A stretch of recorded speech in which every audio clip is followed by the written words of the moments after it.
Internet को आधुनिक मानव इतिहास का सबसे बड़ा आविष्कार कहना कुछ गलत नहीं होगा। दोस्तों, इंटरनेट ने पूरी दुनिया को मुट्ठी में कर लेने की ताकत दी है। ऐसा लगता है कि मानो पूरी दुनिया कंप्यूटर, लैपटॉप और फोन में समा गई है। दोस्तों, आप खुद ही समझ रहे हैं कि दुनिया की कोई ऐसी चीज नहीं है जो हम अपने मोबाइल, लैपटॉप आदि पर देख नहीं सकते। आप अपने फोन पर एक क्लिक करके दुनिया के किसी भी कोने में बैठे व्यक्ति से संपर्क कर सकते हैं, किसी भी देश में होने वाली किसी भी घटना के बारे में पढ़ सकते हैं या देख सकते हैं। लेकिन आपने कभी सोचा है कि बिना तार के आपके स्मार्टफोन तक इंटरनेट पहुंचता कैसे है? आज हम आपको इस वीडियो के माध्यम से ये पूरी बातें डिटेल में बताएंगे। दोस्तों, हम अधिकतर काम इंटरनेट के उपयोग से करते हैं, लेकिन हम में से कुछ लोगों को तो पता ही नहीं होता है कि आखिर इंटरनेट कहां से आता है और हम तक पहुंचता कैसे है। दोस्तों, जैसा कि हम सभी जानते हैं, इंटरनेट एक ऐसा जरिया है जिससे हम हर प्रकार की जानकारी बैठे बैठे पा सकते हैं। दोस्तों, देखा जाए तो इंटरनेट दुनिया की खोजों में एक अद्वितीय खोज है, क्योंकि आज की दुनिया में इंटरनेट हमारा अभिन्न अंग बन चुका है। यदि हमें कहीं जाना हो या कुछ दवाई लेनी हो या कोई जॉब देखनी हो, मतलब हर प्रकार के काम में हम इंटरनेट का उपयोग तो करते ही करते हैं, भले ही क्यों ना हमें कपड़े ही खरीदने हो या कुछ और बेचना हो।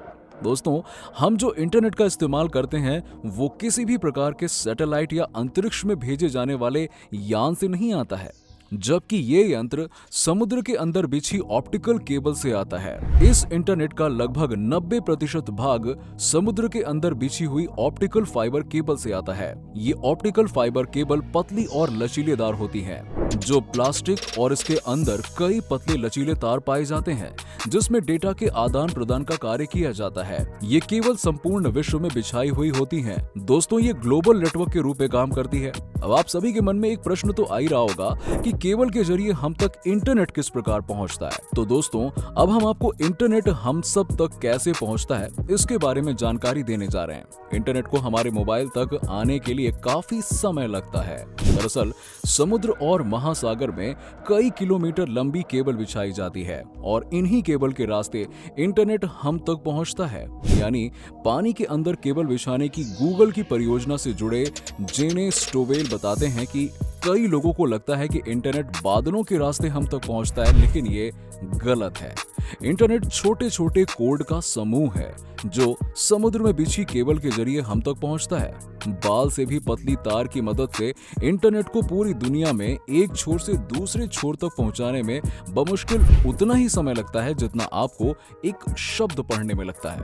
दुनिया भर को इंटरनेट से जोड़ने के लिए महासागरों में करीबन 12,07,000 किलोमीटर लंबी केबल बिछाई गई हैं। सबसे पहले फैक्ट्रियों में केबल तारों को इकट्ठा किया जाता है।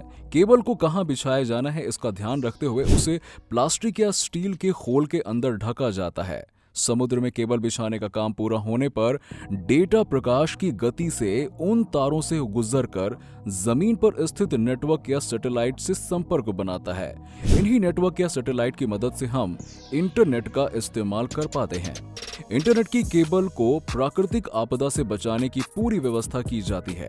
बावजूद इसके पानी के तेज बहाव, भूकंप आदि से उनके क्षतिग्रस्त होने की आशंका रहती है, पर केबल करीब 25 साल तक काम कर सकती है। इसके बाद ये समुद्र में पाए जाने वाले खारे पानी के कारण या किसी दुर्घटना के कारण क्षतिग्रस्त होने से खराब होकर टूटने लगती है और फिर इनको रिपेयर किया जाता है। ये ग्लोबल नेटवर्क के रूप में काम करती है। दोस्तों, क्या आपको पता है कि 1858 में पहली बार अटलांटिक महासागर में बिछाई गई केबल के जरिए अमेरिका व ब्रिटेन को इंटरनेट से जोड़ा गया था। उस वक्त डेटा को ट्रांसमिट होने में करीबन 16 घंटे का समय लग जाता था। उसके बाद के दशकों में तेजी से सैटेलाइट और वायरलेस तकनीकों का विकास हुआ।